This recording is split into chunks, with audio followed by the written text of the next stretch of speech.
திருப்பத்தூர் மாவட்டம் வாணியம்பாடி அருகே அருள்மிகு ஸ்ரீ திரௌபதி அம்மன் கோவிலில் நடைபெற்ற அக்னி வசந்த பெருவிழாவில் திரளான பக்தர்கள் தீ மிதித்து நேர்த்திக்கடன் செலுத்தினர்.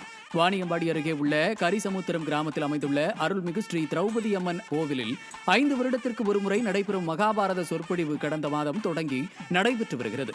இதில் 39 நாளில் அக்னி வசந்த பெருவிழா வெகு விமர்சையாக நடைபெற்றது. இந்த விழாவில் ஏராளமான பக்தர்கள் தீ மிதித்து தங்களின் நேர்த்திக்கடனை செலுத்தினர். சுற்றுவட்டார கிராம மக்கள் கலந்து கொண்டு சுவாமி தரிசனம் செய்தனர். புதுக்கோட்டை மாவட்டம் கரம்பக்குடி அடுத்த நரங்கியம்பட்டு கிராமத்தில் உள்ள முத்துவேம்பையா ஐயனார் கோயில் தேர் திருவிழா வெகு விமர்சையாக நடைபெற்றது. ஸ்ரீ முத்துவேம்பையா ஐயனார் கோயில் திருவிழா கடந்த ஒரு வாரத்திற்கு முன்பு கொடியேற்றத்துடன் தொடங்கியது. விழாவின் முக்கிய நிகழ்ச்சியாக தேர் திருவிழா விமர்சையாக நடைபெற்றது.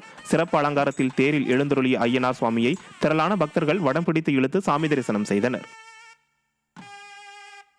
கரூர் மாரியம்மன் கோவில் கம்பம் ஆற்றில் விடும் விழா வெகு விமர்சையாக நடைபெற்றது. வைகாசி பெருவிழா கடந்த 12ஆம் தேதி தொடங்கி நடைபெற்று வரும் நிலையில் முக்கிய விழாவான ஆற்றுக்கு அனுப்பும் விழா கோலாகலமாக நடைபெற்றது. இதில் ஏராளமான பக்தர்கள் கலந்து கொண்டு சுவாமி தரிசனம் செய்தனர்.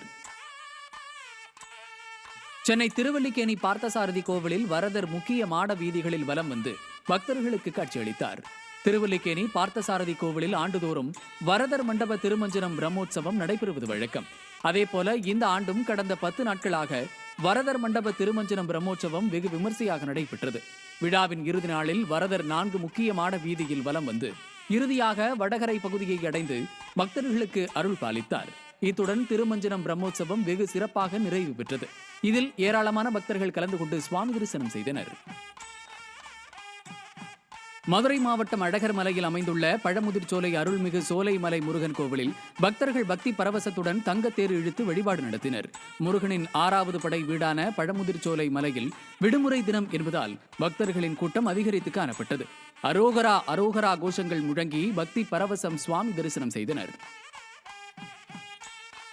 கரூர் மாநகரில் அமைந்துள்ள மாரியம்மன் திருக்கோவில் வைகாசி பெருவிழாவில் பல்வேறு வேடமணிந்து ஆடிப்பாடி மாவிளக்கு ஊர்வலம் நடைபெற்றது.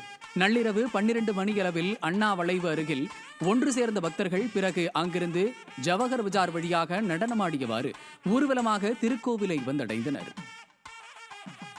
தஞ்சாவூர் மாவட்டம் கும்பகோணம் அருகே உள்ள ஜெகநாத பெருமாள் கோவிலில் வைகாசி பிரம்மோற்சவ தேரோட்டம் வெகு விமர்சையாக நடைபெற்றது. 108 திவ்ய தேசங்களில் ஒன்றான இக்கோவிலில் வைகாசி பிரம்மோற்சவ விழா கடந்த 22ஆம் தேதி தொடங்கியது. 9 நாள் விழாவை ஒட்டி உற்சவர் பெருமாள் ஸ்ரீதேவி மற்றும் பூதேவி தாயாருடன் அலங்கரிக்கப்பட்ட தேரில் எழுந்தருளி பக்தர்களுக்கு காட்சியளித்தார். திரளான பக்தர்கள் இவ்விழாவில் கலந்து கொண்டு தேரை வடம் பிடித்து இழுத்தனர்.